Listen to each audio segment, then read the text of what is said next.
ഈശോമിശിഹായ്ക്ക് സ്തുതിയായിരിക്കട്ടെ. എൻ്റെ പേര് അലീന ആൻ്റണി. ഞാൻ വരുന്നത് കുട്ടനാട് മാമ്പുഴക്കരി എന്ന് പറയുന്ന സ്ഥലത്താണ്. ഞാൻ ആദ്യമായിട്ട് ഉടമ്പടി എടുത്തത് ജൂലൈ 31, 2022 ഉടമ്പടി എടുത്തതിൻ്റെ കാരണം ഞാൻ OET ട്രൈ ചെയ്യുന്നുണ്ടായിരുന്നു. 1-2 പ്രാവശ്യം എഴുതി, 2 പ്രാവശ്യവും കിട്ടാതെയായി, ഫെയിലായപ്പോൾ പ്രാർത്ഥനയിലേക്ക് വന്നു. നമ്മളെല്ലാവരും അങ്ങനെയാണല്ലോ, നമുക്കൊന്നും കിട്ടാതാവുമ്പോൾ അല്ലെങ്കിൽ നമുക്ക് എന്തെങ്കിലും ആവശ്യം വരുമ്പോഴാണ് നമ്മളെപ്പോഴും പ്രാർത്ഥിക്കുന്നത്. അപ്പോൾ അതുപോലെ ഞാനും അപ്പം പ്രാർത്ഥനയിലേക്ക് തിരിഞ്ഞു, പ്രാർത്ഥിച്ചു. പക്ഷെ അതുവരെ കൃപാസനത്തിനെ പറ്റി കേട്ടിട്ടുണ്ട്, ആരൊക്കെയോ പറഞ്ഞറിയാം, ഒരു ക്രിസ്ത്യൻ ഫാമിലി ആയതുകൊണ്ട് തന്നെ കേട്ടിട്ടുണ്ട്. പക്ഷേ എന്താണ് കൃപാസനം എന്നോ, അവിടെ ഇങ്ങനെ ഒരു മാതാവുണ്ടെന്നോ, അല്ലെങ്കിൽ അവിടെ ഇങ്ങനെ പ്രാർത്ഥിച്ച കാര്യങ്ങൾ സാധിച്ച് കിട്ടുമെന്നോ അങ്ങനെയൊന്നും അറിയില്ലായിരുന്നു. അപ്പം അങ്ങനെ ഞാൻ 2 പ്രാവശ്യം ഫെയിൽ ആയതിൽ 2ാമത്തെ പ്രാവശ്യം എഴുതിയത് പോലും പലർക്കും അറിയില്ല. കാരണം തോറ്റു എന്ന് പറഞ്ഞ് നടക്കുന്നത് അത്ര സുഖമുള്ള കാര്യമല്ലാത്തതുകൊണ്ട് അങ്ങനെ പറഞ്ഞില്ല. പിന്നെ 3ാമത് എഴുതാനായിട്ട് ഞാൻ ജോലി റിസൈൻ ചെയ്തു. ഞാനൊരു നേഴ്സാണ്, BSc നേഴ്സാണ്. ഞാൻ വർക്ക് ചെയ്തത് കോഴിക്കോട് ആശ്രമൻസിലാണ്. ഞാൻ അവിടുന്ന് റിസൈൻ ചെയ്തു. ഞാൻ തിരുവല്ല ഒരു OET സെൻറ്റർ ഉണ്ടായിരുന്നു, ടിജൂസ് അക്കാഡമി. അവിടെ ഞാൻ ജോയിൻ ചെയ്തു. അവിടെ ഞാൻ ഹോസ്റ്റലിൽ നിന്നിട്ടാണ് പഠിച്ചത്. അപ്പോൾ അവിടെ ഹോസ്റ്റലിൽ എന്നും ഈവനിങ് പ്രെയർ എത്തിക്കുമായിരുന്നു, കുരിശ് വരയ്ക്കും. അതിൻ്റെ കൂടെ ഒരു പ്രാർത്ഥന എന്നും ചൊല്ലുന്ന കാണാമായിരുന്നു. അപ്പം ഞാൻ തിരക്കിയപ്പോൾ അത് ഇതുപോലെ കൃപാസനത്തിലെ ഉടമ്പടി എടുത്തൊരു ചേച്ചി ഉണ്ടായിരുന്നു അവിടെ, റിൻസി എന്ന് പറഞ്ഞൊരു ചേച്ചി. അപ്പോൾ ചേച്ചിയാണ് ഈ പ്രെയർ ലീഡ് ചെയ്യുന്നത്. അവിടെ ഉടമ്പടി എടുത്തവരും ഇല്ലാത്തവരെല്ലാം ചൊല്ലും. അപ്പം ഞാനും ചൊല്ലുമായിരുന്നു. അപ്പം ഞാനിങ്ങനെ ചേച്ചിയോട് പിന്നെ പേഴ്സണലായിട്ട് ഇങ്ങനെ സംസാരിച്ചു, എന്താണത് എന്നൊക്കെ ചോദിച്ചപ്പം ചേച്ചിയാണ് കൃപാസനത്തിനെ പറ്റി ഡീറ്റെയിൽഡായിട്ട് എനിക്ക് പറഞ്ഞു തരുന്നത്. ഇതുപോലെ ഉടമ്പടിയുണ്ട്, ഉടമ്പടിയിൽ ഇങ്ങനെയൊക്കെയാണ് കാര്യങ്ങൾ, എല്ലാം എനിക്ക് വിശദീകരിച്ചു തന്നു. അപ്പോൾ അതുവരെ ഞാനങ്ങനെ പ്രാർത്ഥിക്കുമെങ്കിലും അങ്ങനെ ഡീപ്പായിട്ട് ഒന്നിനെയും പറ്റി അന്വേഷിക്കുകയോ അങ്ങനെയൊന്നും ചെയ്തിരുന്നു. അപ്പോൾ എന്തെങ്കിലും കാര്യം സാധിക്കണം, എക്സാമിന് പാസ്സാവണം, അല്ലെങ്കിൽ അങ്ങനെ ഇങ്ങനെയുള്ള കാര്യങ്ങളൊക്കെ പ്രാർത്ഥിച്ചിരുന്നുള്ളൂ. അപ്പോൾ അന്ന് എനിക്ക് എന്തോ ഒരു ഇൻഡ്യൂഷൻ എന്നൊക്കെ പറയുന്ന പോലെ ഒരു ആരൂപി തരുന്നൊരു ഇൻഡ്യൂഷൻ, ജോസഫ് അച്ഛൻ എപ്പോഴും പറഞ്ഞ് ഞാൻ കേട്ടിട്ടുണ്ട്, ആരൂപി തരുന്നൊരു ഇൻഡ്യൂഷനുണ്ട്. ആ ഇൻഡ്യൂഷനിൽ ഞാൻ പെട്ടെന്നൊരു ദിവസം തീരുമാനിച്ചു ഉടമ്പടി എടുക്കാം. അത് ഉടമ്പടിയെ പറ്റി എനിക്കൊന്നും അറിയില്ല, അതെനിക്ക് പാലിക്കാൻ പറ്റുമോ എന്ന് പോലും എനിക്കൊരു സംശയം ഉണ്ടായിരുന്നു. കാരണം ചേച്ചി ഇങ്ങനെ പറഞ്ഞായിരുന്നു, ഇങ്ങനെ ഒരുപാട് കാര്യങ്ങളൊക്കെ കൺട്രോൾ ചെയ്യണം, ദേഷ്യം കൺട്രോൾ ചെയ്യണം, അതുപോലെ നമ്മൾ കുറേ കാര്യങ്ങളൊക്കെ ചെയ്യണം. പക്ഷേ ഇതൊക്കെ ചെയ്യാൻ പറ്റുമോ എന്നെനിക്കൊരു ഡൗട്ട് ഉണ്ടായിരുന്നു. പക്ഷേ എന്നാൽ പോലും എവിടുന്ന് ഒരു ഉൾവിളി വന്നിട്ട് ഞാനൊരു ദിവസം അവിടുന്ന് തിരുവല്ല മാവേലിക്കറിലാണ് ഞാൻ പഠിച്ചത്.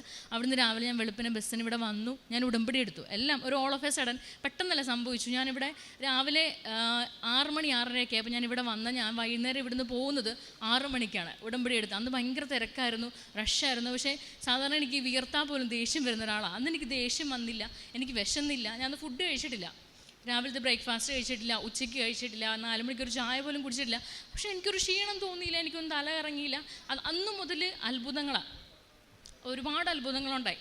ഞാൻ ആദ്യം വെച്ച നിയോഗം എന്ന് പറയുന്നത് ഈ OET തന്നെയായിരുന്നു. അപ്പം ഞാൻ നിയോഗം വെച്ചത് OET പാസ്സാവണമെന്ന് വെച്ചാൽ UK സ്കോറുണ്ട്, അയർലൻഡ് സ്കോറുണ്ട്, എന്തെങ്കിലും കിട്ടണേ എന്ന്. കാരണം 2 പ്രാവശ്യം എഴുതി, ഇനി ഒരു ചാൻസും കൂടെ. നമുക്ക് OET എഴുതിയവർക്കറിയാം ഒരുപാട് ചിലവുള്ളൊരു കാര്യമാണ്. അപ്പം ഞാൻ എന്തായാലും പ്രാർത്ഥിച്ചു. ഒത്തിരി വിശ്വാസമായിരുന്നു, കാരണം ചേച്ചി പറഞ്ഞ് എനിക്ക് ഒരുപാട് കാര്യങ്ങളറിയാം, ഹോസ്റ്റലിൽ എനിക്ക് പരിചയപ്പെടുത്തുന്ന ചേച്ചി. അപ്പോൾ ഞാനതൊക്കെ വിശ്വസിച്ചു, ഉടമ്പടി എടുത്തു. ഉടമ്പടിയിൽ അന്ന് ഇവിടുന്ന് കൗൺസിലിങ്ങിൽ നമുക്ക് കുറച്ച് കാര്യങ്ങൾ പറഞ്ഞു തരുന്നുണ്ട്. അത് നമുക്ക് വായിച്ചാൽ തന്നെ നമുക്ക് മനസ്സിലാവും. അതിലെല്ലാ കാര്യങ്ങളും അങ്ങനെ തന്നെ ചെയ്യാൻ വേണ്ടി സ്റ്റാർട്ട് ചെയ്തു.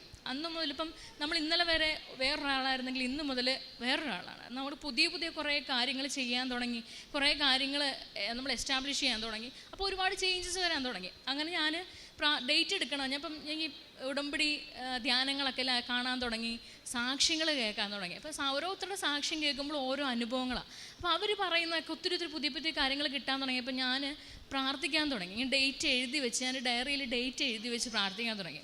ഒരു സാക്ഷ്യത്തിലൊരു ചേച്ചി ഒരു പ്രയറിൻ്റെ കാര്യം ഇങ്ങനെ പറയുന്നുണ്ടായിരുന്നു. അമ്മയുടെ പ്രത്യക്ഷീകരണത്തിൻ്റെ സ്ഥിരസാക്ഷിയായി യേശുവിൻ്റെ നാമത്തിൽ എന്നെ ഉയർത്തണമേ എന്നുള്ളൊരു പ്രാർത്ഥന. അതൊത്തിരി സ്ട്രൈക്ക് ചെയ്തു. ഞാനത് എഴുതി പ്രാർത്ഥിക്കുമായിരുന്നു എൻ്റെ ഡയറിയിൽ, എണ്ണമില്ലാതെ ഒത്തിരി, 1000, 500 അല്ല, 1000 അല്ല, ഒരുപാട് പ്രാവശ്യം ഞാൻ എഴുതി. എനിക്ക് സമയം കിട്ടും, പഠിക്കാൻ മൂടില്ല എന്നുണ്ടെങ്കിൽ അപ്പം ഞാൻ എൻ്റെ ഡയറി എടുക്കും, എഴുതി പ്രാർത്ഥിക്കാൻ തുടങ്ങി, ഡേറ്റ് ഇട്ട് പ്രാർത്ഥിക്കാൻ തുടങ്ങി. ഡേറ്റ് കിട്ടിയതുപോലും ഞാനിങ്ങനെ എക്സ്പെക്ട് ചെയ്തു. സാക്ഷ്യങ്ങൾ കേട്ടിട്ടുണ്ട്, ഇങ്ങനെ ഡേറ്റ് ഇങ്ങനെ ഇൻഡ്യൂഷൻ കിട്ടും, ബൈബിൾ വായിക്കുമ്പോൾ കിട്ടും, അങ്ങനെയൊക്കെ. എനിക്ക് അങ്ങനെയൊന്നും കിട്ടിയില്ല. അപ്പം ഞാൻ വിചാരിച്ചിട്ടുണ്ടെങ്കിൽ ഇനി ഞാൻ എടുക്കുന്ന ഡേറ്റ് തെറ്റിപ്പോവോ, മാതാവ് എന്നെ എടുക്കും, ഇനി ഞാൻ പ്രാർത്ഥിച്ചിട്ട് മാതാവിനെ കൈവിടിയോ, അങ്ങനെയൊക്കെ എനിക്ക് തോന്നി. പക്ഷേ പെട്ടെന്നൊരു ദിവസം സെപ്റ്റംബർ 1 മന്ത് മുമ്പ് നമ്മൾ ഡേറ്റ് എടുക്കണം OETക്ക്. അങ്ങനെ ഒരു ദിവസം ഇതേ ഹോസ്റ്റലിൽ നമ്മുടെ ഈ പ്രെയർ കൂടുന്നത് തന്നെ ഒരു സിൻഡ്രല എന്ന് പറയുന്നൊരു ചേച്ചിയുണ്ട്, തൃശ്ശൂരുകാരി. പുള്ളിക്കാരി എൻ്റെ അടുത്ത് വന്നിട്ട് പറഞ്ഞു, നമുക്ക് ഒരുമിച്ച് സെപ്റ്റംബർ 24 ഡേറ്റ് എടുക്കാം എന്ന് പറഞ്ഞു. അപ്പോൾ 1 മന്തേ ഉള്ളൂ, ഞാൻ പ്രിപ്പയർഡൊന്നും അല്ല, പക്ഷെ എന്നാൽ പോലും പഠിച്ചു, അത്രേ ഉള്ളൂ. അപ്പോൾ ഞാൻ പറഞ്ഞു, അപ്പോൾ എനിക്ക് കൺഫ്യൂഷൻ. പിന്നെ ഞാൻ പ്രാർത്ഥിച്ചപ്പോൾ എൻ്റെ മനസ്സിലിങ്ങനെ തോന്നുക, ഇത് മാതാവ് തന്ന ഡേറ്റാണ്, ഞാനൊരു തെളിവിന് വേണ്ടി കാത്തിരിക്കുന്നു. അപ്പോൾ എനിക്ക് പെട്ടെന്ന് ഇങ്ങനെ വന്നു, ഞാൻ ഇത് ചെയ്തു, ഡേറ്റ് എടുത്തു. പക്ഷേ ചേച്ചിക്ക് ഡേറ്റ് എടുക്കാൻ പറ്റില്ല. ചേച്ചി എൻ്റെ കൂടെ ഡേറ്റ് എടുത്തില്ല. ചേച്ചി നെക്സ്റ്റ് മന്ത്, അതായത് ഒക്ടോബർ 1st വീക്കാണ് ഡേറ്റ് എടുത്തത്. അപ്പോൾ ഞാൻ മാത്രം സെപ്റ്റംബർ 24 ഡേറ്റ് എടുത്തു. ഞാൻ വിചാരിച്ചു എന്താവട്ടെ, ആരും ഇല്ലെങ്കിലും എന്താ, മാതാവ് കൂടെ ഉണ്ടല്ലോ, അങ്ങനെ വിചാരിച്ചു. എന്നും പ്രാർത്ഥിച്ചു. എക്സാമിന് എഴുതാൻ പോയി. 2 പ്രാവശ്യം എക്സാം എഴുതിയപ്പോൾ എനിക്ക് ലിസണിങ് റീഡിങ്ങിനായിരുന്നു സ്കോർ പോയിരുന്നത് 280, അതായത് സി വിളിച്ച് നമുക്കൊന്നും ചെയ്യാൻ പറ്റത്തില്ല. അപ്പോൾ അതായിരുന്നു എൻ്റെ ഏറ്റവും വീക്കായുള്ള 2 സബ്ജക്ട്സും. ഞാൻ എക്സാമിന് പോകുന്നതിന് മുമ്പ് ഇവിടെ ബ്രദറിനെ വിളിച്ച് ചോദിച്ചു, അച്ഛനെ കാണാൻ വന്നോളാൻ പറഞ്ഞു. അങ്ങനെ എല്ലാവരും കാണുന്ന കൂട്ടിൽ അച്ഛനെ വന്ന് കണ്ടു. ഇവിടെ ആൾത്താരയിൽ വന്ന് നിന്ന് മുട്ടുകുത്തിന്ന് അച്ഛൻ നമുക്ക് വേണ്ടി പ്രാർത്ഥിച്ചു. ഒരു ഗോൾഡൻ കളറിലൊരു കാശുരൂപം തന്നു. അച്ഛനെ തന്നപ്പം ഒരുപാട് കാര്യങ്ങൾ ഇങ്ങനെ പറഞ്ഞു തന്നു. അതങ്ങനെ തന്നെ മനസ്സിൽ കൊണ്ടുനടന്നു. അന്ന് തന്നെ ചെന്നിട്ട് ടഫുള്ള സബ്ജക്ട്സ് ഒക്കെ അല്ലേ അച്ഛൻ പറഞ്ഞ പോലെ തന്നെ ടഫുള്ള സബ്ജക്ട്സ് ഒക്കെ എടുത്തു വെച്ച് അതിൻ്റെ മുകളിൽ കാശുരൂപം വെച്ച് തിരി കത്തിച്ച് വിശ്വാസ പ്രമാണം ചൊല്ലി. അങ്ങനെ ഞാൻ എക്സാമിന് അന്ന് വരെ ഞാൻ അങ്ങനെ ചെയ്യുമായിരുന്നു. OET എക്സാമിന് പോയവർക്കറിയാം, നമുക്കൊന്നും ഇൻസൈഡിലേക്ക് ഒന്നും നമ്മുടെ കയ്യിലുള്ള സെൽഫായിട്ടുള്ള ഒരു തിങ്സ് നമുക്ക് കയറ്റാൻ പറ്റില്ല. അപ്പോൾ നമ്മൾ ഈ പെന്നും പേപ്പേഴ്സും പെന്നൊക്കെ പെൻസിൽ കൊണ്ടുപോകുന്നത് പോലും ട്രാൻസ്പെറൻ്റ് ആയിട്ടുള്ളൊരു പൗച്ചിലാണ്, അവരങ്ങനെ ചെക്ക് ചെയ്തിട്ടാണ് കയറുന്നത്. പക്ഷെ ഞാൻ ജാക്കറ്റ് ഇട്ട് അതിനകത്തൊരു പോക്കറ്റിൽ ഞാൻ ഈ കാശുരൂപം, ഗോൾഡൻ കളറിലെ കുഞ്ഞു കാശുരൂപം അറിയാം, കയ്യിലുള്ളവർക്ക് അറിയാം, അത് ഞാൻ ഇട്ടിരുന്നു. ഞാൻ അകത്ത് കയറിയപ്പോൾ ഞാനത് കയ്യിൽ വെച്ചു, മുറുക്കെ പിടിച്ചു. എൻ്റെ ഇടത്തെ കയ്യിൽ മുറുക്കെ പിടിച്ച് ഞാൻ എഴുതി. 4 മൊഡ്യൂളും റീഡിങ്ങും ലിസണിങ്ങും ആണ് എനിക്ക് ഏറ്റവും ടഫ്. എക്സാം കഴിഞ്ഞപ്പോൾ ഒത്തിരി പേര് പറഞ്ഞു എക്സാം ടഫായിരുന്നു, റീഡിങ് ഭയങ്കര ടഫ് ഉണ്ടായിരുന്നു, കുറച്ച് പാട്ടൊക്കെ എളുപ്പമായിരുന്നു. പക്ഷേ എനിക്കങ്ങനെ തോന്നിയതിന് എനിക്ക് ഭയങ്കര ഈസി ആയിട്ട് തോന്നി. 4 മൊഡ്യൂളും ഭയങ്കര ഈസി ആയിട്ട് തോന്നി. അപ്പോൾ എനിക്ക് വീണ്ടും പേടിച്ചു. കാരണം ഈ ഉടമ്പടി എടുത്തവരൊക്കെ പറഞ്ഞ് ഞാൻ കേട്ടിട്ടുണ്ട് എക്സാം ഭയങ്കര ടഫായിരിക്കും എന്നവർക്ക് ഉടമ്പടി എടുത്തു കഴിഞ്ഞാൽ. പക്ഷേ ഒരു പാസ്സാവും. പക്ഷേ എനിക്ക് നേരെ തിരിച്ചായിരുന്നു. എൻ്റെ എക്സാം എനിക്ക് ഭയങ്കര എളുപ്പമായിരുന്നു. ഞാൻ വിചാരിച്ചു തീർന്നു, ഇപ്രാവശ്യം തീർന്നു, ഇനി അങ്ങനെ വരുമോ. പക്ഷേ ഞാൻ ഇതേ കാര്യം മാതാവിനോട് പറഞ്ഞ് ഞാൻ എന്നും പ്രാർത്ഥിക്കുമായിരുന്നു, മാതാവ് എനിക്ക് ഭയങ്കര എളുപ്പമായിരുന്നു, അതിനി ഞാൻ പൊട്ടത്തരം എഴുതി വെച്ചിട്ടാണോ അതോ ഇനി ശരിക്കും മാതാവ് എനിക്ക് എളുപ്പമാണ്. കാരണം റീഡിംഗ് ഒക്കെ നമ്മൾ വായിക്കുമ്പോൾ തന്നെ ആൻസേഴ്സ് പെട്ടെന്ന് സ്ട്രൈക്ക് ചെയ്യും. പാരാഫ്രൈസിങ്, അതായത് നമുക്ക് കുറച്ച് ടഫുള്ള ഇംഗ്ലീഷ് മെറ്റീരിയലാണ് വരുന്നതെങ്കിൽ നമുക്ക് കുറച്ച് ടഫായിരിക്കും ആൻസേഴ്സ് കണ്ടുപിടിക്കാൻ. പക്ഷേ എനിക്ക് അങ്ങനെയൊന്നും ഫീൽ ചെയ്തതേ ഇല്ല. പാരാഫ്രൈസിങ് ആയിരുന്നു എന്ന് പോലും ഞാൻ പിന്നീടാണ് അറിഞ്ഞത്. അത്രയും ഭയങ്കരമായിട്ടൊരു മിറാക്കിളായിരുന്നു എനിക്ക് സംഭവിച്ചു. ഞാൻ റിസൾട്ടിന് വേണ്ടി വെയിറ്റ് ചെയ്തു. റിസൾട്ട് വന്നപ്പോൾ ഞാൻ ശരിക്കും ഷോക്കായിപ്പോൾ. കാരണം അന്ന് വരെ 280 സ്കോർ ഉണ്ടായിരുന്ന റീഡിങ്ങും ലിസണിങ്ങും ഓൾ ഓഫ് എ സഡൻ 370 380 ആയിട്ട് മാറി റീഡിങ്ങും ലിസണിങ്ങും. അത് ഞാൻ ആഗ്രഹിച്ചത്, ഞാൻ അവസാനമൊക്കെ ആയപ്പോൾ എനിക്ക് UK സ്കോർ തരണേന്ന് ഞാൻ പ്രാർത്ഥിച്ചു. അതുപോലെ തന്നെ മാതാവ് എനിക്ക് UK സ്കോർ തന്നു. പിന്നീടുള്ള എൻ്റെ കാര്യങ്ങളൊക്കെ കുറച്ച് ലാഗായി. കാരണം ഒരു കാര്യം കിട്ടിക്കഴിഞ്ഞാൽ നമ്മൾ ഓട്ടോമാറ്റിക്കായിട്ട് കുറച്ചൊന്ന് ബാക്കോട്ട് വലിയും പ്രാർത്ഥനയുടെ കാര്യത്തിൽ. അത് തന്നെ എനിക്ക് സംഭവിച്ചു. 90 ഡേയ്സ് ഉടമ്പടി കഴിഞ്ഞപ്പോൾ ഞാൻ കുറച്ചൊന്ന് വലിഞ്ഞു. എപ്പോഴും മാതാവിൻ്റെ ഒരു സാധനം മനസ്സിലുണ്ടായിരുന്നു. അപ്പോൾ അതൊക്കെ ഒന്ന് ഫെയ്ഡായതിൻ്റെതായിട്ട് എൻ്റെ എല്ലാ കാര്യങ്ങളും ലാഗായി. എൻ്റെ പ്രോസസ്സിംഗ് ഒക്കെ ലാഗാവാൻ തുടങ്ങി. സെപ്റ്റംബർ 24 കഴിഞ്ഞ് ഒക്ടോബർ ഹാഫിന് റിസൾട്ട് വന്ന എൻ്റെ കാര്യങ്ങളൊക്കെ ലാഗായി. അപ്പോൾ അമ്മ എന്നോട് പറഞ്ഞു, അമ്മ എൻ്റെ വലിയൊരു മോട്ടിവേറ്ററാണ്, എൻ്റെ ഒരു മെൻറ്ററാണ് എൻ്റെ അമ്മ. അപ്പോൾ അമ്മ എന്നോട് പറഞ്ഞു, നീ പ്രാർത്ഥനയിൽ ഉഴപ്പാണ്, അതിൻ്റെയാണ് നിൻ്റെ ഈ കാര്യങ്ങളൊക്കെ, നീ പോയി ഉടമ്പടി പുതുക്കിയിട്ട് സാക്ഷ്യം പറയാൻ ഞാൻ ഏറ്റതാണ്, സാക്ഷ്യം പറയും എന്ന് പറഞ്ഞു. ഞാനിപ്പോൾ എനിക്ക് മനസ്സിലായി, ശരിയാണ്, സംഭവം തന്നെയാണ്, മാതാവിനെ വിളിക്കുന്നതാണ്, ഞാൻ ഉഴപ്പിയിട്ടാണെന്ന് മനസ്സിലായി. ഞാൻ തിരിച്ചിവിടെ വന്നു, ഞാൻ ഉടമ്പടി പുതുക്കി സാക്ഷ്യം പറയാനന്ന് എനിക്ക് പറ്റിയില്ല. ഞാൻ ശ്രമിച്ചു, പക്ഷേ പല കാരണങ്ങൾ കൊണ്ട് സാക്ഷ്യം പറയാൻ പറ്റിയില്ല. പിന്നീട് എൻ്റെ കാര്യങ്ങളൊക്കെ പതുക്കെ സ്മൂത്ത് ആകാൻ തുടങ്ങി. എൻ്റെ PCC ഒക്കെ ആയി, എൻ്റെ മെഡിക്കൽ ഒക്കെ ആയി, എൻ്റെ റെഫറൻസസ് ഒക്കെ ഒരു പ്രശ്നങ്ങളും ഇല്ലാതെ, ഒരു കോംപ്ലിക്കേഷൻ ഇല്ലാതെ റെഫറൻസസ് കിട്ടി. എനിക്ക് എക്സ്പീരിയൻസിൻ്റെ ലാഗ് ഉണ്ടായിരുന്നു. ഞാൻ ഒരു 1.5 ഇയർ 108 എമർജൻസി ആംബുലൻസിൽ വർക്ക് ചെയ്ത. അപ്പോൾ അത് ബെഡ് സൈഡ് നഴ്സിംഗ് അല്ലാത്തത് കൊണ്ട് എക്സ്പീരിയൻസിൻ്റെ വലിയൊരു പ്രോബ്ലം. പിന്നെ എനിക്ക് ആകെ ക്ലിനിക്കലുള്ളത് 4 മന്ത് എക്സ്പീരിയൻസാണ്. 4 മന്ത് എക്സ്പീരിയൻസിൽ 2 ഇയേഴ്സ് ഗ്യാപ്പുള്ള എനിക്ക് ഇൻ്റർവ്യൂസ് പോസിബിൾ ആയിട്ടുള്ള കാര്യമല്ല. ഞാൻ അപ്പോഴും പ്രാർത്ഥിച്ചു, ഈ ഒരു കാര്യം കൊണ്ട് മിക്കവാറും എൻ്റെ പോക്ക് വലിയൊരു പ്രശ്നത്തിലേക്കാകും, ചിലപ്പം ലാഗാവും, 1 ഇയറൊക്കെ ലാഗാവും എന്ന് എനിക്കൊരു വലിയ പേടിയുണ്ടായിരുന്നു. പക്ഷേ മനസ്സിലെപ്പോഴും ഞാൻ പ്രാർത്ഥിച്ചു. ചെറിയൊരു നേരം ഒരു 5 മിനിറ്റ് മാതാവിനോട് പ്രാർത്ഥിക്കുന്നുണ്ടെങ്കിലും ഞാൻ ഒരുപാട് നേരം ഈ കാര്യങ്ങൾ തന്നെ സ്ട്രെസ് ചെയ്ത് മാതാവിനെ ബുദ്ധിമുട്ടിച്ചു എന്ന് പറയുന്നതായിരിക്കും ശരി. പക്ഷേ എനിക്ക് ഇൻ്റർവ്യൂസ് കിട്ടി. എൻ്റെ ആ 4 മന്ത് ക്ലിനിക്കൽ എക്സ്പീരിയൻസും 1.5 ഇയർ നോൺ ബെഡ് സൈഡിൽ എനിക്ക് UK വെയിൽസിൽ ഒരു ജനറൽ ഹോസ്പിറ്റലിൽ ഇൻ്റർവ്യൂ കിട്ടി. ഞാനതിന് പാസ്സായി. എൻ്റെ വിസ ബാക്കി കാര്യങ്ങളൊക്കെ സ്പീഡായിട്ട് നടന്നു. എൻ്റെ ഇന്നലെ നൈറ്റ് എൻ്റെ ടിക്കറ്റ് വന്നു, വിസ വന്നു. ഇന്നലെ തന്നെ വിസ വന്നു, ഇന്നലെ നൈറ്റ് തന്നെ ടിക്കറ്റ് വന്നു. ഈ 14th ഞാൻ UK പോവുകയാണ്. അത് മാതാവിൻ്റെ ഏറ്റവും വലിയൊരു അനുഗ്രഹമായിട്ട് ഞാൻ കാണുന്നു. അതിന് മാതാവിന് ഒരുപാട് നന്ദി ഈ അവസരത്തിൽ അറിയിക്കുകയാണ്. അതുപോലെ തന്നെ രണ്ടാമത് ഞാൻ വെച്ചിരുന്ന എൻ്റെ ബ്രദറിൻ്റെ കാര്യമാണ്. ബ്രദർ പേര് അലൻ എന്നാണ്. അവനിപ്പോൾ 28 വയസ്സുണ്ട്. അപ്പം അവന് മറൈൻ മെക്കാനിക്കൽ പഠിച്ചതാണ്. പക്ഷെ അവന് ആ ഫീൽഡ് എന്തോ ഇഷ്ടമല്ലായിരുന്നു. അപ്പം അവൻ പോയി പഠിച്ചു കഴിഞ്ഞു, സർട്ടിഫിക്കറ്റ് കിട്ടി, ക്ലാസ്സിന് ഇതിനൊക്കെ എക്സ്പീരിയൻസിനൊക്കെ പോയി. പക്ഷേ എന്നാൽ അത് കണ്ടിന്യൂ ചെയ്യാൻ അവന് ഒട്ടും താല്പര്യമില്ല. അവന് ഏറ്റവും ഇഷ്ടം ഫോട്ടോഗ്രാഫി ആയിരുന്നു, സിനിമാറ്റോഗ്രാഫി, എഡിറ്റിംഗ്. ഇതായിരുന്നു അവൻ്റെ വേൾഡ്. അപ്പം നമ്മൾ ഒത്തിരി സ്ട്രെസ് ചെയ്തു. പക്ഷേ അവൻ്റെ ആ ഒരു ഇത് വിട്ടിട്ട് പുറത്തേക്ക് വരുന്നില്ലായിരുന്നു. അപ്പം അത് അവൻ്റെ ജോലിയിലും ഭാവിയിലൊക്കെ ഒത്തിരി പ്രശ്നങ്ങളുണ്ടാക്കി. നമുക്ക് വീട്ടിലാണെങ്കിലും ഒത്തിരി സാമ്പത്തിക ബുദ്ധിമുട്ടുണ്ടായി. അവന് പേഴ്സണലി ഒരുപാട് പ്രശ്നങ്ങളുണ്ടായി. ഒരു 4-5 വർഷത്തോളം അവൻ വീട്ടിൽ തന്നെ നിന്നു, ജോലിയില്ലാതെ. അപ്പം അതിൻ്റെ ഇടയ്ക്ക് ഈ ഫോട്ടോഗ്രാഫേഴ്സിനൊക്കെ അറിയാം, അവരുടെ ആ ഫീൽഡിൽ ക്ലച്ച് പിടിക്കണമെങ്കിൽ ഭയങ്കര പാടാണ്. ഒത്തിരി ഇൻ്റർവ്യൂസ് നടക്കണം. ഇനി ഫ്രീലാൻസായിട്ട് വർക്ക് ചെയ്യുന്നുണ്ടായിരുന്നു. എന്നിരുന്നാൽ പോലും അവൻ്റെ ചിലവിനുള്ള ക്യാഷ് പോലും അവൻ്റെ കിട്ടത്തില്ല. എങ്ങനെ പോലും മറിഞ്ഞു പോകും. അവർക്ക് ഇവർക്കെല്ലാം കൊടുത്ത് പിന്നെ ഒന്നും ഉണ്ടാവില്ല. അപ്പോഴൊക്കെ എൻ്റെ അമ്മയ്ക്ക് ഭയങ്കര വിഷമമായിരുന്നു. അമ്മ എപ്പോഴും പറയും, അവൻ രക്ഷപ്പെടുന്നില്ലല്ലോ. അപ്പോൾ അവൻ അതിൻ്റെ വിഷമം, അവൻ അതിൻ്റെ ദേഷ്യം, അവൻ്റെ ക്യാരക്ടറിലൊക്കെ അത് കാണുമായിരുന്നു. അപ്പം ക്യാരക്ടർ ഓൾറെഡി ഭയങ്കര സ്റ്റബ്ബേണാണ്, ഭയങ്കര ആറ്റിറ്റ്യൂഡാണ്, അങ്ങനെ അധികം സംസാരിക്കുന്ന ആളൊന്നുമല്ല. അപ്പോൾ ജോലി ഇല്ലാത്തതും അവന് വലിയൊരു പ്രശ്നം. അപ്പോൾ ഇത് തന്നെ ഞാൻ നിയോഗത്തിൽ വെച്ചു, ആദ്യം അവന് ജോലി കിട്ടണം. അപ്പം രണ്ടാമത്തത് ഞാൻ മാതാവിനൊരു ചെറിയ റിക്വസ്റ്റ് വെച്ചു, അവൻ്റെ ക്യാരക്ടറിൽ ചെറിയൊരു ചേഞ്ച് ഉണ്ടാവണം. അത് ഞാൻ ചെറുതായിട്ട് പറഞ്ഞോളാം, ഞാൻ സ്ട്രെസ് ചെയ്തില്ല. പക്ഷേ അതിനേക്കാളുപരി എനിക്ക് തോന്നി ഇവന് ജോലി കിട്ടിക്കഴിഞ്ഞാൽ ചിലപ്പോൾ അവന് ഓക്കെ ആവും എന്നെനിക്ക് തോന്നി. ഞാനത് മാതാവിനോട് പറഞ്ഞു, പ്രാർത്ഥിച്ചു. ഞാനിവിടെ ഉടമ്പടി എടുത്തതിൻ്റെ ഫസ്റ്റ് വീക്കിൽ തന്നെ അവനൊരു ഇൻ്റർവ്യൂ കോൾ വന്നു എറണാകുളത്ത്. അവന് ഇഷ്ടമുള്ള അതേ പ്രൊഫഷനിൽ സിനിമാറ്റോഗ്രാഫി എഡിറ്റിങ്ങിൽ അവനൊരു പോസ്റ്റ് കിട്ടി. അവനോട് ജോലിക്ക് കയറി. കുറേ മാസങ്ങളോട് അവനുണ്ടായിരുന്നു. ഒരു 10 മാസം അവനോട് വർക്ക് ചെയ്തു. ഇപ്പോൾ 1 മാസം ആയില്ല, ഒരു 2-3 ആഴ്ചയായിട്ട് അവിടുന്ന് അതിലേക്കാളും നല്ലൊരു സാലറിയുള്ള അതേ പ്രൊഫഷനിൽ കുറച്ചും കൂടെ മുകളിലത്തൊരു പൊസിഷനിൽ സെയിം പ്രൊഫഷൻ അവന് കോഴിക്കോട് ഒരിടത്ത് ഇപ്പം കയറാൻ പറ്റി. അതും വലിയൊരു അനുഗ്രഹമായി. അതിൻ്റെ കൂടെ അവൻ്റെ ക്യാരക്ടർ ഒത്തിരി ചേഞ്ച് ആയി. ഞാൻ മാതാവിനോട് എപ്പോഴും പറയായിരുന്നു, ഒരു സ്നേഹം ഉള്ളിലുണ്ട്, മാതാവിനോടൊരു വിശ്വാസമുണ്ട്, പ്രാർത്ഥനയുണ്ട്. എന്നിരുന്നാൽ പോലും എല്ലായിടത്തും ഒരു കുറവ് ഇങ്ങനെ കാണിക്കും പുള്ളി, നമുക്ക് മനസ്സിലാവത്തില്ല. അപ്പോൾ ഞാനതിങ്ങനെ പ്രത്യേകം പറഞ്ഞു, ഇനി അതുണ്ടെങ്കിൽ തന്നെ അവനൊന്ന് പുറമേ എക്സ്പ്രസ് ചെയ്യാൻ. നമുക്ക് എൻ്റെ അമ്മയ്ക്ക് ഭയങ്കര വിഷമമാണ്, അവനെപ്പോഴും ദേഷ്യപ്പെടും, അവന് ഭയങ്കര വാശിയാണ്, നമ്മൾ പറഞ്ഞ കേൾക്കത്തില്ല, അങ്ങനെയൊക്കെ. അപ്പോൾ ഞാൻ അമ്മയോട് പറഞ്ഞു, ഞാൻ ഇതിങ്ങനെ വെച്ചിട്ടുണ്ട് ഉടമ്പടിയിൽ എന്ന് പറഞ്ഞു. 1 വീക്കിനുള്ളിൽ ജോലിക്ക് കയറി. അത് കഴിഞ്ഞ് പിന്നെ അങ്ങോട്ട് ഭയങ്കര ഒരു ഡ്രാസ്റ്റിക് ആയിട്ടുള്ള ചേഞ്ചസ് അവൻ്റെ ബിഹേവിയറിൽ കാണുന്നുണ്ട്. പ്രത്യേകിച്ച് ഞങ്ങൾ തമ്മിൽ വലിയ കോണ്ടാക്റ്റില്ല. വീട്ടിൽ സംസാരിക്കുക അങ്ങനെയാണെങ്കിൽ പോലും അവൻ്റെ ഒരു കാര്യങ്ങൾ എന്നോട് ഷെയർ ചെയ്യാറില്ല. അങ്ങനെയൊക്കെ അതേപോലെ അവൻ്റെ എല്ലാ കാര്യങ്ങളും എന്നോട് ഷെയർ ചെയ്യും. ഇപ്പം സമയമില്ലെങ്കിൽ വാട്സപ്പിൽ മെസ്സേജ് ചെയ്ത് കുഞ്ഞു കാര്യങ്ങൾ എവിടെയെങ്കിലും പോയാൽ പോലും എന്നോട് ഷെയർ ചെയ്യാൻ തുടങ്ങി. അതിനുശേഷം ഈ രണ്ടാമത്തെ ഇൻ്റർവ്യൂ വരുന്നതിൻ്റെ തലേ ദിവസം രാത്രി എന്നെ കോൾ ചെയ്തു, നോർമൽ കോൾ ചെയ്തു. അല്ലെങ്കിൽ മെസ്സേജൊക്കെ അയക്കുന്നതാണ്.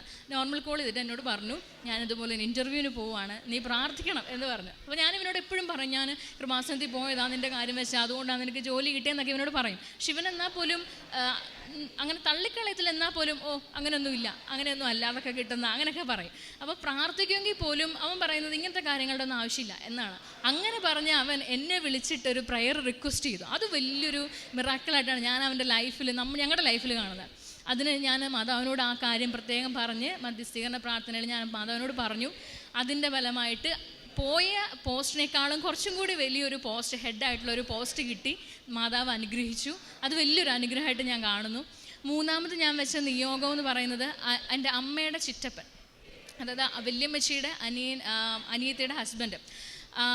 അങ്കിളിന് അതുപോലെ പ്രോസ്റ്റേറ്റ് ഹൈപ്പർട്രോഫി ഡയഗ്നോസ് ചെയ്തു. പെട്ടെന്ന് ഭയങ്കര ബ്ലീഡിങ് ഒക്കെ ആയിരുന്നു, ഭയങ്കര ക്ഷീണം, അതുപോലെ തന്നെ യൂറിൻ പാസ് ചെയ്യുമ്പോൾ ഭയങ്കരമായിട്ട് ബ്ലീഡിങ് പോവുക, അല്ലാത്തപ്പോഴും ബ്ലീഡിങ് ഉണ്ടാവുക. അപ്പോൾ ഭയങ്കരമായിട്ട് പേടിയായിരുന്നു. അപ്പം പ്രോസ്റ്റേറ്റ് ക്യാൻസർ ഡയഗ്നോസ് ചെയ്ത് കഴിഞ്ഞപ്പം എല്ലാവർക്കും ഭയങ്കര ഒരു ഇതായിരുന്നു, എന്ത് ചെയ്യാമെന്ന് അറിയത്തില്ല. ബിലീവേഴ്സിലായിരുന്നു കാണിച്ചുകൊണ്ടിരുന്നത്. അവിടെ വെച്ച് ഇതെന്നോട് അമ്മ ഇങ്ങനെ പറഞ്ഞു. അപ്പം ഞാൻ ആ കാര്യവും ഞാൻ നിയോഗത്തിൽ എഴുതിയിട്ടുണ്ടായിരുന്നു. മൂന്നാമതായിട്ട് അത് ഞാൻ എഴുതി. അതിൽ ഞാൻ ഉടമ്പടി എടുത്ത് കഴിഞ്ഞിട്ടാണ് 2-3 ദിവസം എന്തോ കഴിഞ്ഞപ്പോൾ ഞാൻ അങ്കിളുടെ കൂടെ MRI എടുക്കാൻ വേണ്ടി പോയി. അപ്പോൾ ഫസ്റ്റ് MRIയിൽ ഡോക്ടർ പറഞ്ഞു സർജറി ചെയ്യണം, നമുക്ക് എത്രയും പെട്ടെന്ന് ചെയ്യാം, കാരണം ബ്ലീഡിംഗ് ഒക്കെ സിവിയറായിട്ട് വരുവാണ്, അപ്പം കോംപ്ലിക്കേഷൻസ് നമുക്ക് പ്രിവെൻറ്റ് ചെയ്യണം, അതുകൊണ്ട് നമുക്ക് സർജറി ചെയ്യാമെന്ന് പറഞ്ഞു. ഞാൻ പറഞ്ഞു, അപ്പം ഡോക്ടർ പറഞ്ഞു ഓക്കെ ഫൈനലൈസ് ചെയ്യാൻ വേണ്ടി നമുക്കൊരു MRI കൂടെ ചെയ്തിട്ട് ഡേറ്റ് ഫിക്സ് ചെയ്യാമെന്ന് പറഞ്ഞു. ആ MRIക്ക് ഞാനാണ് കൂടെ പോയത്. അന്ന് ഞാൻ പോകുന്ന വഴി ഒക്കെ ഞാനിങ്ങനെ പ്രാർത്ഥിച്ചു, മാതാവേ ഞാൻ എന്തായാലും നിയോഗത്തിൽ എഴുതിയതാണ്, ഇതെനിക്ക് മറ്റുള്ളവരോട് പറയാൻ തക്ക വിധം എനിക്കൊരു അത്ഭുതം അതിനകത്ത് വേണം, കാരണം എനിക്ക് പറയണം, ഞാനത് മാതാവിനോട് പറഞ്ഞതുകൊണ്ടാണ്, മാതാവ് തന്ന അനുഗ്രഹമാണ് അത് എന്ന് എനിക്ക് ഉറക്കെ പറയണം എന്നുള്ളത് കൊണ്ട് ഞാൻ ആ മാതാവിനോട് പ്രത്യേകം പറഞ്ഞ് പ്രാർത്ഥിച്ചു. അന്നെടുത്ത MRIയിൽ ഞാൻ മാത്രമേ കൂടെ ഉണ്ടായിരുന്നുള്ളൂ. അന്നെടുത്ത MRIയിൽ കംപ്ലീറ്റ് ആയിട്ട് ബ്ലഡിൽ പോലും പോസിറ്റിവിറ്റി കാണിച്ച സാധനങ്ങളൊക്കെ നെഗറ്റീവായി. ഡോക്ടർ പറഞ്ഞു ക്യാൻസറസ് ആയിട്ടുള്ള ഒരു തിങ്സും കാണുന്നില്ല. സോ ഒന്നുകൂടെ ബ്ലഡ് ടെസ്റ്റ് ചെയ്തു, സെക്കൻഡ് അങ്ങനെ ഡൗട്ട് വന്നുകൊണ്ട് ബ്ലഡ് ടെസ്റ്റ് ചെയ്തു. ബ്ലഡ് ടെസ്റ്റ് ഭയങ്കര നോർമലായിരുന്നു. സർജറി ക്യാൻസൽ ചെയ്തു, മെഡിസിൻ എടുക്കാൻ പറഞ്ഞു. 3-4 മന്ത്സ് മെഡിസിൻ എടുത്ത് കഴിഞ്ഞു. ഇപ്പം ആൾക്ക് അതിൻ്റേതായ ഒരു പ്രശ്നങ്ങളും ഇല്ല, വയറുവേദന ഇല്ല, നടുവേദന ഇല്ല, ബ്ലീഡിങ് ഇല്ല, ആൾ ഓക്കെയാണ്, ഹാപ്പിയാണ്. അത് നമുക്ക് വലിയൊരു അനുഗ്രഹമായിരുന്നു. പിന്നെ 4th തിങ്, ഞാൻ 4ാമത്തെ കാര്യം ഞാൻ വെച്ചത് എൻ്റെ നാത്തൂന് വേണ്ടിയിട്ടായിരുന്നു, എൻ്റെ ഹസ്ബൻഡിൻ്റെ ചേച്ചി. ചേച്ചിയുടെ പേര് റാണി എന്നായിരുന്നു. ചേച്ചിക്ക് ഒരു തൈറോയ്ഡ് ക്യാൻസർ ഉണ്ടായിരുന്നു. സർജറി ഒക്കെ കഴിഞ്ഞപ്പോൾ കൺസീവ് ആവുന്നതിന് ഒത്തിരി ഡൗട്ട്സ് ഒക്കെ ഉണ്ടായിരുന്നു. അതൊക്കെ ക്ലിയർ ചെയ്തു. അപ്പം തൈറോയ്ഡ് കംപ്ലീറ്റ് ആയിട്ട് റിമൂവ് ചെയ്തു, മെഡിസിൻസ് എടുത്തുകൊണ്ടിരിക്കുക. അപ്പം കൺസീവ് ചെയ്യുന്നതിന് ഡൗട്ട് അതൊക്കെ ക്ലിയർ ചെയ്ത് ചേച്ചി കൺസീവായ ഫസ്റ്റ് മന്ത് മുതൽ തന്നെ ചേച്ചിക്ക് ഒരു ഡിപ്രഷൻ്റേതായ ഒരു സിംറ്റംസ് ഒക്കെ കാണിക്കാൻ തുടങ്ങി. പ്രഗ്നൻ്റ് ആയവർക്ക് അറിയാം, അല്ലെങ്കിൽ പ്രഗ്നൻസി കണ്ടവർക്ക് നേരിട്ട് അടുത്തുള്ളവർക്കൊക്കെ അറിയാം. ഭയങ്കര ഒരു ബുദ്ധിമുട്ടായിരിക്കും, ഒരു ഭയങ്കര മൂഡ് സ്വിങ്സ് ആയിരിക്കും, ഭയങ്കര ദേഷ്യം, സങ്കടം, കരച്ചിൽ, ആവശ്യമില്ലാത്ത പേടി, ആദി, മരിച്ചു പോവുമോ അല്ലെ കുഞ്ഞിനെന്തെങ്കിലും സംഭവിക്കുമോ, തൈറോയ്ഡ് ഇല്ലാത്തതുകൊണ്ടുള്ള പ്രശ്നങ്ങളുണ്ടാവും, അങ്ങനെയൊക്കെ ഭയങ്കര വിഷമം. സംസാരിക്കാൻ പോലും മേല, ഒരു വാക്ക് സംസാരിക്കുമ്പോൾ തന്നെ ചേച്ചി ഞാൻ കരയും. അപ്പം നമുക്കൊന്നും അടുത്ത് പോയിരുന്നൊന്നും പറയാൻ പറ്റിയ ഒരു സാഹചര്യം അല്ലായിരുന്നു അന്ന്. അപ്പം ചേച്ചിനോട് പറഞ്ഞു പ്രാർത്ഥിക്കണം, ഇങ്ങനെ ചേച്ചിനോട് പറഞ്ഞു എനിക്കും കൂടി വേണ്ടി പ്രാർത്ഥിക്കും. ചേച്ചിക്ക് അറിയാം ഞാൻ ഇവിടെ ഉടമ്പടി എടുക്കുന്ന ആളാണ്, ഉടമ്പടി എടുക്കാൻ പോകുന്ന കാര്യമൊക്കെ ചേച്ചിക്ക് അറിയായിരുന്നു. അപ്പം ഞാൻ അതും നിയോഗത്തിൽ വെച്ചിരുന്നു. ഞാൻ ഒരു തടസ്സങ്ങളും കൂടാതെ ചേച്ചിയുടെ മെൻ്റൽ ഹെൽത്ത് ഒന്ന് ഓക്കെ ആക്കി തരണേ എന്ന് ഞാൻ പ്രാർത്ഥിച്ചു. കാരണം അത് ഓക്കെ അല്ലെന്നുണ്ടെങ്കിൽ ഒരുപാട് പ്രശ്നങ്ങളുണ്ടായിരിക്കും സ്ത്രീകൾക്ക്, നമുക്ക് എല്ലാവർക്കും അറിയാം. അതൊരുപാട് വലിയ പ്രശ്നങ്ങളിലേക്ക് നയിക്കുന്ന ഒരു പ്രശ്നമാണ് ഈ ഡിപ്രഷൻ എന്ന് പറയുന്ന സാധനം. അത് അത്ഭുതം എന്ന് പറയട്ടെ, ഞാൻ പ്രാർത്ഥിച്ചു. ഞാൻ ദിവസവും ചേച്ചിക്ക് വേണ്ടി ഞാൻ പ്രാർത്ഥിക്കുമായിരുന്നു, പേര് പറഞ്ഞ് പ്രശ്നം പറഞ്ഞ് പ്രാർത്ഥിക്കുമായിരുന്നു, രാവിലെയും രാത്രിയിലും. അത് 3rd മന്ത് ബിഗിനിങ്ങിൽ തന്നെ, 3rd മന്ത് കംപ്ലീറ്റ് അതിനുള്ളിൽ തന്നെ അങ്ങനത്തെ പ്രശ്നങ്ങളൊക്കെ മാറി, ആ സിംറ്റംസൊക്കെ മാറി. ചേച്ചി ഭയങ്കര ഹാപ്പിയായി, പഴയതുപോലെ ആയി ചേച്ചി. ഡെലിവറി ഒരു കോംപ്ലിക്കേഷനും ഇല്ലാതെ തൈറോയിഡിൻ്റെ സപ്ലിമെൻറ്റ്സ് എടുത്തുകൊണ്ട് മാത്രം BP ഹൈ ആയിരുന്നിട്ടും സിസേറിയൻ വഴി ഞങ്ങൾക്കൊരു നല്ല പെൺകുഞ്ഞിനെ, ആരോഗ്യമുള്ളൊരു പെൺകുഞ്ഞിനെ തന്നു. മാതാവ് അനുഗ്രഹിച്ചു. ഇതിത്ര ഞാൻ നിയോഗത്തിൽ വെച്ച കാര്യങ്ങളാണ്. ഇത് കൂടാതെ ഞാൻ തൈലം ഉപയോഗിക്കുന്ന ഒരാളാണ്. ഞാൻ പേഴ്സണലായിട്ട് എനിക്കറിയാവുന്ന ആൾക്കാരെ, രോഗികൾക്കൊക്കെ ഞാനായിട്ട് കുരിശ് വരച്ച് കൊടുക്കും, അല്ലെങ്കിൽ നാവിൽ ഒഴിച്ചു കൊടുക്കും, ഉപ്പ് ഭക്ഷണത്തിലിടും, അങ്ങനെയൊക്കെ ചെയ്യാറുണ്ടായിരുന്നു. അപ്പോൾ എൻ്റെ അമ്മയ്ക്ക് കുറച്ച്, ഞാൻ ഈ ആദ്യ ഉടമ്പടി എടുത്ത് 2ാമത് ഞാൻ ഉടമ്പടി പുതുക്കിയത് ജനുവരി 1-നാണ്. അപ്പോൾ അതിന് മുമ്പ് അമ്മയുടെ റൈറ്റ് ബ്രസ്റ്റിൽ ഒരു ചെറിയ തടിപ്പ് പോലെ കണ്ടു. അപ്പോൾ അമ്മയ്ക്ക് ഓൾറെഡി സർജറി ചെയ്താണ്, യൂട്രസ് സർജറി ചെയ്ത് റിമൂവ് ചെയ്തതാണ്. അപ്പോൾ എനിക്കൊരു പേടി ഇങ്ങനെ വന്നപ്പം എന്താണത്, അപ്പം പീരീഡ്സ് ഒന്നും ഇല്ലാത്തതുകൊണ്ട് തന്നെ ഇനി ഹോർമോണിക്കൽ ചേഞ്ചസ് ആയിട്ടൊരു സാധനം വന്നാൽ തന്നെ അതൊരു 2-3 ഡേയ്സ് കൊണ്ട് അത് പോവേണ്ടതാണ്. അങ്ങനെ പെയിൻഫുൾ ആയിരിക്കും, പക്ഷേ അതങ്ങനെ തെന്നി മാറും, അങ്ങനത്തെ പ്രശ്നങ്ങളുണ്ടായില്ല. അപ്പം പാൽപ്പേറ്റ് ചെയ്ത് നോക്കിയപ്പോഴൊക്കെ അങ്ങോട്ടും ഇങ്ങോട്ടൊക്കെ മാറുന്നുണ്ട്, ഭയങ്കര വേദന വരും ചിലപ്പം, അതിങ്ങനെ തടിപ്പ് ഒരു അരിമണിയുടെ വലുപ്പത്തിൽ. അപ്പം ഞാൻ എന്നും വീട്ടിൽ ഞാൻ കുറേ നാളുണ്ടായിരുന്ന സമയത്ത് ഞാൻ എന്നും രാവിലെ പ്രാർത്ഥിക്കുമ്പോൾ വിശ്വാസ പ്രമാണം ചൊല്ലി ഈ തൈലം, നമ്മുടെ ഇവിടുന്ന് കിട്ടുന്ന തൈലം ഞാൻ ആ ചെറിയ തടിപ്പിൻ്റെ മുകളിൽ കുരിശ് വരയ്ക്കുമായിരുന്നു. ഞാൻ വീട്ടിലില്ല, ഞാൻ ഹോസ്റ്റലിലാണെന്നുണ്ടെങ്കിൽ ഞാൻ എൻ്റെ കയ്യിൽ ഇവിടുന്ന് ഞാൻ ആദ്യം ഉടമ്പടി എടുത്ത് പോയപ്പോൾ ഞാൻ അമ്മയുടെ ഒരു രൂപം വാങ്ങിച്ചായിരുന്നു. കൃപാസന അമ്മയുടെ ഒരു കുഞ്ഞു രൂപമല്ല, ഒരു ഫോട്ടോ. ആ ഫോട്ടോയിൽ അമ്മ എൻ്റെ അടുത്തില്ലാത്തപ്പോൾ ഞാൻ ഈ അമ്മയ്ക്ക്, ഇത് നമ്മുടെ അമ്മയാണല്ലോ, അമ്മയുടെ ലെഫ്റ്റ് സൈഡിൽ ചെസ്റ്റിൽ ഞാൻ ഒരു കുരിശ് വരയ്ക്കുമായിരുന്നു എൻ്റെ അടുത്തില്ലാത്തപ്പം. ഞാനങ്ങനെ സ്ഥിരമായിട്ട് ചെയ്യുമായിരുന്നു. അത്ഭുതം എന്ന് പറയട്ടെ, 1 മന്തിനുള്ളിൽ അത് കംപ്ലീറ്റ് ആയിട്ട് മാറി. അമ്മ തന്നെയാണ് എന്നോട് പറഞ്ഞത്, മോനെ ഇപ്പം അത് അവിടെ ഇല്ല. ഞാൻ ഒരു ദിവസം കുരിശൊരിക്കാൻ നോക്കുമ്പോൾ ഞാൻ ഒത്തിരി ഡീപ്പായിട്ട് പാൽപ്പേറ്റി നോക്കും, ശരി അതവിടെ ഇല്ല, അമ്മയ്ക്ക് പെയിൻ ഇല്ല, പിന്നെ അതിൻ്റെ ബുദ്ധിമുട്ടുകളില്ല. അത് ഞാൻ ഉടമ്പടിയിൽ വെക്കാതെ കിട്ടിയ ഒരു അനുഗ്രഹമായിരുന്നു അത്. ഇത് കൂടാതെ ഉടമ്പടി എടുത്തതിൻ്റെ ഫലമായിട്ട് ഒരുപാട് ചേഞ്ചസ് ലൈഫിൽ കൊണ്ടുവരാൻ പറ്റി. ഞാനൊരു വലിയ ദേഷ്യക്കാരിയായിരുന്നു. അപ്പം ഉടമ്പടി എടുത്ത സമയത്തെ കൗൺസിലർ പറഞ്ഞു ദേഷ്യമൊക്കെ മാറ്റി വെക്കണം, മറ്റുള്ളവരെ നമ്മൾ അറിഞ്ഞുകൊണ്ട് അല്ലെങ്കിൽ അറിയാതെ അല്ലെങ്കിലും നമ്മൾ ചെറിയ ചെറിയ കുറ്റങ്ങളൊക്കെ മറ്റുള്ളവരെ പറയാറുണ്ട്. അപ്പം അതൊക്കെ മാറ്റി വെക്കണം. അപ്പം ഞാൻ വിചാരിച്ചു ദൈവമേ വലിയൊരു ചേഞ്ചസ് വരുത്തണമല്ലോ ലൈഫിൽ. അപ്പം പിന്നൊരു ദിവസം ജോസഫ് അച്ഛൻ്റെ പ്രസംഗത്തിൽ ഞാൻ കേട്ടു, ശരിക്കും ഈ ഉടമ്പടി കൊണ്ടുള്ള ഉദ്ദേശം തന്നെ അതാണ്, നല്ലൊരു മനുഷ്യനായിട്ട് മാറ്റുക നമ്മളെ. ഇന്നലെ വരെ ഉണ്ടായിരുന്ന നമ്മളല്ലായിരിക്കും നാളെ ഉടമ്പടി എടുത്തത് മുതൽ. ഈ ട്രോളുകളിലും അല്ലെങ്കിൽ സോഷ്യൽ മീഡിയാസിലൊക്കെ കണ്ടുവരുന്ന കൃപാസനത്തെ പറ്റി പറയുന്ന പരാമർശങ്ങൾ അതുപോലെ അല്ല. അത് ഇടുന്നവർക്ക് പോലും അറിയില്ല കൃപാസനത്തിൽ എന്താ നടക്കുന്നത് എന്നുള്ളത്. അവരോട് കേൾക്കാൻ വേണ്ടിയിട്ടാണ് ഞാൻ ഈ പറയുന്നത്. ഇത് അനുഭവിച്ചറിഞ്ഞ, ഇവിടുത്തെ അത്ഭുതം അനുഭവിച്ചറിഞ്ഞ ഈ ഒരു വർഷത്തോളമായി ഞാൻ ഇവിടെ ഉടമ്പടി എടുത്തിട്ട്. ഇത്രയും വർഷം ഇവിടെ ഉണ്ടായിരുന്ന ഒരു വ്യക്തി എന്ന നിലയ്ക്ക് ഇവിടുന്ന് കിട്ടുന്ന അനുഭവങ്ങൾ മിറക്കളാണ്, ഭയങ്കരമായിട്ട് മിറക്കളാണ്. ജോസഫ് അച്ഛൻ പറയുന്ന പോലെ നമ്മുടെ മെറിറ്റിലല്ല കാര്യം, നമുക്ക് എത്ര സ്കോർ ഉണ്ടെന്നുള്ളതിലോ നമ്മൾ എത്ര റാങ്ക് ഉള്ള ഒരാളെന്ന നിലയിലോ അതൊന്നുമല്ല, നമ്മുടെ ഗ്രേസിലാണ് കാര്യം. ആ ഗ്രേസ് കിട്ടണമെങ്കിൽ ഇവിടെ വന്ന് ഇവിടുത്തെ അമ്മ എന്താണ്, അമ്മ നമുക്ക് എന്താ തരുന്നത്, ഉടമ്പടിയിലൂടെ നമ്മളോട് എന്താ ചെയ്യാൻ പറഞ്ഞത്, ആ കാര്യങ്ങളൊക്കെ അനുസരിക്കുമ്പോഴാണ് നമുക്ക് ആ ഗ്രേസ് കിട്ടുന്നത്. അത് കിട്ടിയ ഒരാളാണ് ഞാൻ. അപ്പം എൻ്റെ ക്യാരക്ടറിലുണ്ടായ ചേഞ്ചസ്, ദേഷ്യപ്പെടുമെങ്കിൽ പോലും ഞാൻ വളരെ ഷോർട്ട് ടെമ്പേർഡാണ്, വളരെ ചെറിയ കാര്യത്തിൽ ദേഷ്യപ്പെടുന്ന ഒരാളായിരുന്നു. അപ്പം ആ ദേഷ്യമൊക്കെ എനിക്ക് ഒരുപാട് മാറ്റാൻ പറ്റും. കാരണം ഞാൻ ട്യൂട്ടറായിട്ട് കുറച്ച് നാൾ വർക്ക് ചെയ്തു, OIT ട്യൂട്ടറായിട്ട് ഒരു 6 മന്തോളം ഞാൻ വർക്ക് ചെയ്തു. ആ സമയത്തൊക്കെ പഠിപ്പിക്കുന്ന സമയത്താണ് നമുക്ക് ഒത്തിരി ദേഷ്യം വരുന്നത്. അത് ടീച്ചർമാർക്കൊക്കെ അറിയായിരിക്കും. പക്ഷേ ഞാൻ ആദ്യമായിട്ടാണ് അങ്ങനെ ഒരു ട്യൂട്ടറായിട്ട് കയറുന്നത്. അപ്പം ശരി കുറേ ഇപ്പോൾ ഒരു സ്റ്റുഡൻറ്റ് തന്നെ ഒരു 10 പ്രാവശ്യം ഒരു ഡൗട്ട് ചോദിക്കുമ്പോൾ നമുക്ക് ഓട്ടോമാറ്റിക്കായിട്ടൊരു ദേഷ്യം വരും. എൻ്റെ ക്യാരക്ടറാണെങ്കിൽ എനിക്ക് ശരിക്കും ദേഷ്യം വന്നു വല്ല ചിലപ്പോൾ ഞാൻ അടിച്ചെന്നൊക്കെ ഇരിക്കും. പക്ഷേ എനിക്കറിയില്ല, ഞാൻ എപ്പോഴും ആലോചിക്കും എനിക്ക് എന്താ ദേഷ്യം വരാഞ്ഞേ എന്ന് ഞാൻ ആലോചിക്കാറുണ്ട്. ആ ഒരു ടോക്ക് കഴിയുമ്പോൾ ഞാൻ എപ്പോഴും എനിക്കെന്താ ദേഷ്യം വരാഞ്ഞേ, എനിക്ക് അവരോട് എൻ്റെ സൗണ്ട് പോലും മാറുന്നില്ല, അത്രയും സൗമ്യമായിട്ട് സംസാരിക്കാനിടയ്ക്ക്. അത് ശരിക്കും ഒരു കൃപയാണ് അങ്ങനെയൊക്കെ ചെയ്യാൻ പറ്റുന്നത്. അപ്പോൾ ആ ഒരു കൃപ അറിയാനായിട്ടും അനുഭവിക്കാനും അമ്മ എന്നെ വിളിച്ചുകൊണ്ട് വന്ന പോലെയാണ് ഞാൻ ഈ കൃപാസനത്തിൽ വന്നതും ഉടമ്പടി എടുത്തതും ഇത്രയേറെ അനുഗ്രഹങ്ങളുണ്ടായതും. ഇന്നും ഞാൻ ഉടമ്പടി പുതുക്കി ഇപ്പോഴും കുറച്ച് കാര്യങ്ങളൊക്കെ വെച്ചിട്ടുണ്ട്. അതിനിടയ്ക്ക് CBT പാസ്സായി. CBT ഞാൻ ഫസ്റ്റ് ചെയ്തപ്പോൾ ഫെയിലായി. രണ്ടാമത് അമ്മയാണ്, അത് ഞാനിവിടെ വന്ന് ഉടമ്പടി എടുത്ത് കഴിഞ്ഞിട്ടാണ് ഞാൻ പാസ്സായത്. അപ്പോഴും പ്രാർത്ഥനയുടെ കുറവുകളൊക്കെ ആയിരുന്നു ലൈഫിലുണ്ടായിരുന്നത്. ഇപ്പോൾ അങ്ങനെയൊന്നും ഇല്ല. ഇപ്പോൾ ഒത്തിരി ഹാപ്പിയാണ്. കാരണം ഇവിടെ വന്നില്ലായിരുന്നെങ്കിൽ ഒരിക്കലും ഇവിടെ വന്നെന്ന് പറയാൻ ഇങ്ങനെ പറ്റിയില്ലായിരുന്നെങ്കിൽ അതൊരു വലിയ ലോസായി പോയെന്ന് എനിക്ക് ഇപ്പം ഇവിടെ സംസാരിച്ചുകൊണ്ടിരിക്കുമ്പോൾ തോന്നുന്നുണ്ട്. അതുകൊണ്ട് ഇത്രയും നാളും നടത്തിച്ച, ഇപ്പോഴും നടത്തിക്കുന്ന, ഇനിയും നടത്തിക്കാൻ പോകുന്ന അമ്മയ്ക്കും തിരുക്കുമാരനും 1000 നന്ദി. കൃപാസനത്തിലെ പത്രം എല്ലാ മാസവും വാങ്ങിക്കുമായിരുന്നു. കൊടുത്തത് ആദ്യം ഒരു മടിയായിരുന്നു, എങ്ങനെ കൊടുക്കും എന്നുള്ളത്. ഒത്തിരി പേര് ഇവിടെ സാക്ഷ്യം പറഞ്ഞാൽ കേട്ടിട്ടുണ്ട്. ശരിയാ, നമുക്കൊരു മടി ആദ്യം ഒന്ന് കൊടുക്കുമ്പോൾ അവരെന്ത് വിചാരിക്കും, ഒരു നാണക്കേടല്ലേ, അങ്ങനെയൊക്കെ തോന്നുമായിരുന്നു. പക്ഷേ വൺസ് ഒരു പ്രാവശ്യം എനിക്ക് കൊടുക്കാൻ തുടങ്ങി കഴിയുമ്പോൾ പിന്നെ ഭയങ്കര ഒരു നമ്മൾ ഈ ത്വരയെന്നൊക്കെ പറയത്തില്ല, നമുക്ക് കൊടുക്കണം, അവരെ പറ്റി പറഞ്ഞു കൊടുക്കണം, കൃപാസനത്തിനെ പറ്റി പറഞ്ഞു, അങ്ങനത്തെ ഒരു ആഗ്രഹം. ഫസ്റ്റ് ഞാൻ ഉടമ്പടി എടുത്ത ആ ഫസ്റ്റ് പീരീഡ് ഒരുപാട് നാൾ എനിക്കുണ്ടായിരുന്നു. ഞാനപ്പം എപ്പോഴും ഒരു 10-12 പത്രം എൻ്റെ ബാഗിൽ എപ്പോഴും ഉണ്ടാവും. ഞാൻ എപ്പോഴും പോകുന്നത് കൊണ്ട് ബാഗിലുണ്ടാവും. അല്ലാത്തത് ബഞ്ചായിട്ട് നമുക്കിപ്പം ഉടമ്പടി എടുക്കുമ്പോൾ നമുക്ക് 3 സെറ്റാണ് കിട്ടുന്നത്. അപ്പോൾ അത് നമ്മൾ കൊടുത്ത് തീർക്കണം. മുമ്പ് ചേച്ചിയൊക്കെ പറഞ്ഞോളൂ, ഞാനും പല പ്രസിദ്ധമായ പള്ളികളുടെ നടയിൽ, മാതാവിൻ്റെ നടയിലൊക്കെ കെട്ടുകിടക്കിൻ്റെ പത്രം വെറുതെ ഇട്ടിട്ട് പോകുന്ന കണ്ടിട്ടുണ്ട്.